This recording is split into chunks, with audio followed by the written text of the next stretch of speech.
Oke sob semuanya, tentunya kalian balik lagi bersama gua Nunu di konten serunya sepak bola. Oke, di konten serunya sepak bola kali ini gua mau membahas pesta gol kemenangan besar timnas Indonesia atas timnas Indonesia U23 atas Brunei Darussalam di pertandingan perdana Piala AFF 2025. Piala AFF U23. Oke. Kemenangan 8-0 ini tentunya mengulang sebelumnya berapa lama berapa lama ya, seperti itulah.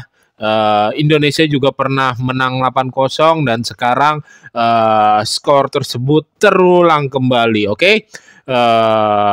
Intermezzo sedikit sebelum dimulainya konten. Tadi sebelum gua membuat konten yang sebelumnya tuh yang pas pertandingan sebelumnya yang Malaysia melawan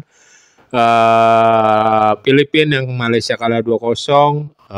Gue jalan ke warung terus berdiskusi lah bla bla bla bla bla bla bla bla, sampai akhirnya gue bilang dia bilang Indonesia nggak bakal menang lebih nih, sampai ada yang bilang Indonesia nggak bakal menang lebih nih, di atas batasnya sampai 3-0 aja.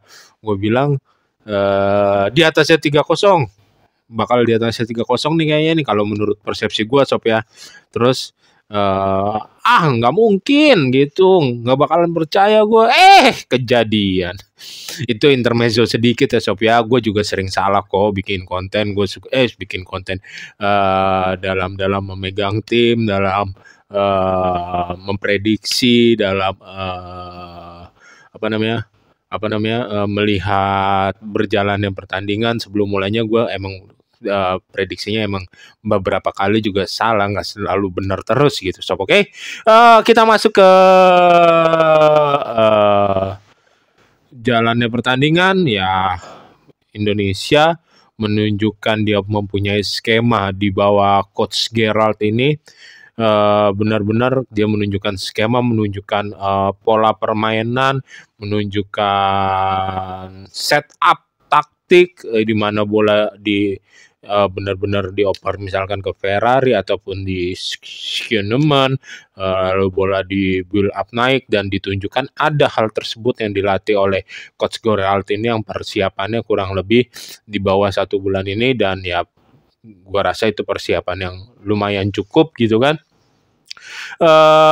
Mumpung lawan Brunei, mencoba menjalankan skema dengan skema yang udah dilatih, skema yang diajarkan ya, tepat sekali ya. Emang kualitasnya Brunei benar-benar di bawah, benar-benar sangat kurang sob gitu. Oke. Kayak misalkan pemain Hanan masuk ke kanan, yang naik ke atas itu bisa Arkan Fikri, bisa siapa namanya yang pemain Persib itu sendiri, terus bisa right back-nya Doni Pamungkas yang dia menusuk ke samping, yang pemain winger kirinya masuk ke tengah.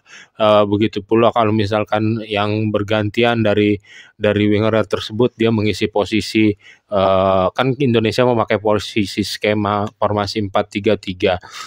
Nah, habis itu bergantian dah tuh, kayak Arkan Fikri bergantian sama Hanan, terus misalkan sama yang nomor 11 itu bergantian untuk mengisi. Selalu ada rotasi, selalu ada pergerakan. Mungkin yang nggak bisa bergerak, yang nggak bisa berganti posisi, nggak menjalankan skema tuh cuma 3, posisi goalkeeper, si Ferrari sama Schönemann. Semuanya yang lainnya berputar, bahkan sampai yang right back dan right backnya si Doni Pamungkas sesekali dia mengisi sebagai gelandang juga, sebagai pemutus serangan di tengah juga.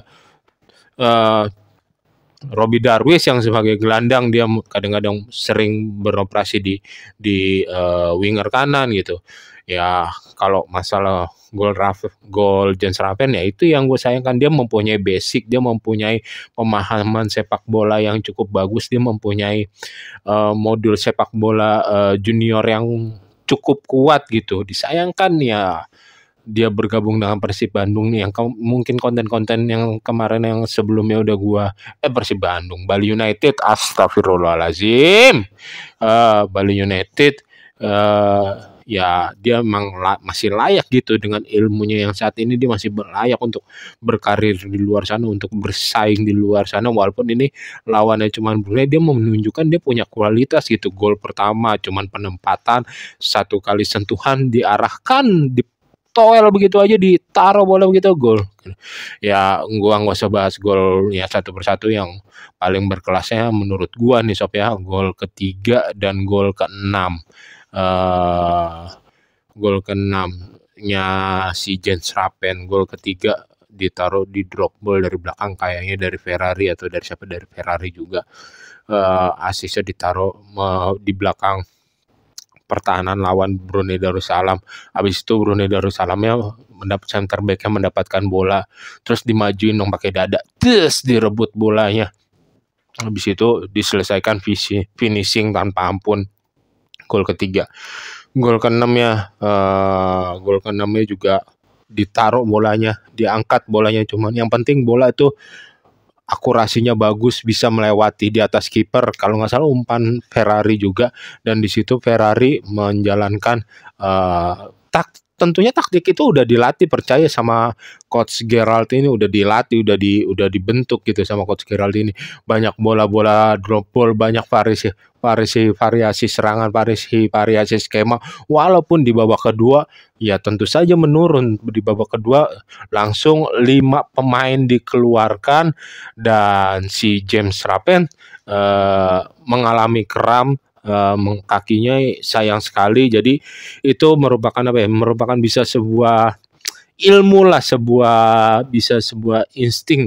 Mungkin kalau misalkan mau berganti 3 atau 4 pemain aja, sisakan 1 kalau ada yang cedera. Apalagi yang cedera ini si Jens Rappen benar-benar ujung tombak, pisaunya permainan timnas U23 ini, menunjukkan kualitasnya.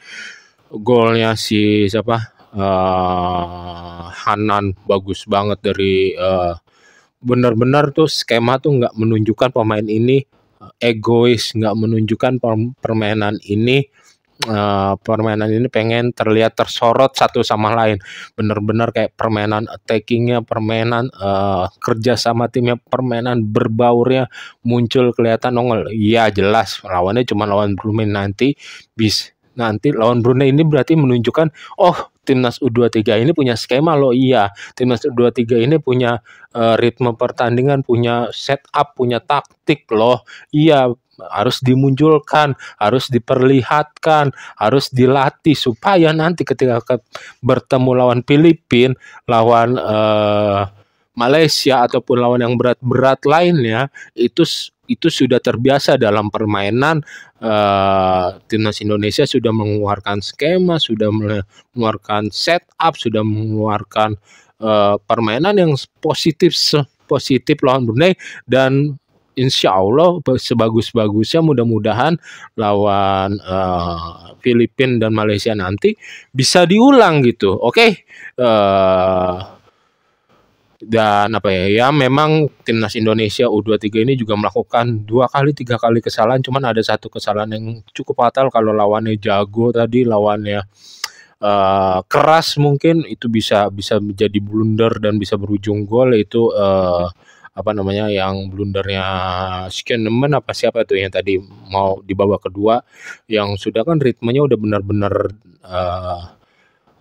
di bawah timnas Indonesia, dia mungkin terbawa suasana atau hilang fokusnya sebentar gitu, dia melakukan kesalahan yang hampir saja direbut pemain Brunei, pokoknya hampir direbut pemain Brunei, udah kerebut gitu. Dan itu kalau misalkan lawannya lebih jago, si center back ini Skinneman atau siapa gitu, di belakang udah di kotak penalti, blundernya di kotak penalti timnas U23 Indonesia, itu bakal bisa hancur, bakal bisa kejebolan. Jangan sampai lawan yang lebih jago dikurang-kurangin lah blunder-blunder ya, kesalahan-kesalahannya, dipantau permainannya, kalau bisa ya mengeluarkan permainan sebagus mungkin, sepositif mungkin. Oke. Ya gue pengen mengurutkan 5 pemain favorit gua tadi melawan Brunei Darussalam. Yang kelima yaitu ada Doni Tripamungkas. Sebetulnya kalau 6 pun yang ada 6 pemain, yang enamnya itu right back yang jadi posisi inti siapa namanya, lupa, Bagas Maulana, Maulana belakangnya gitu. Tapi 5 aja, kalau 5 Doni Tripamungkas, terus 4 Ferrari, 2 assist drop ballnya Ferrari luar biasa. Terus kepemimpinannya, mengaturnya, leadershipnya kelihatan dia pemain yang berpengalaman di timnas Indonesia, diterapkan di timnas U23 saat ini, dia jadi kapten, dia bagus.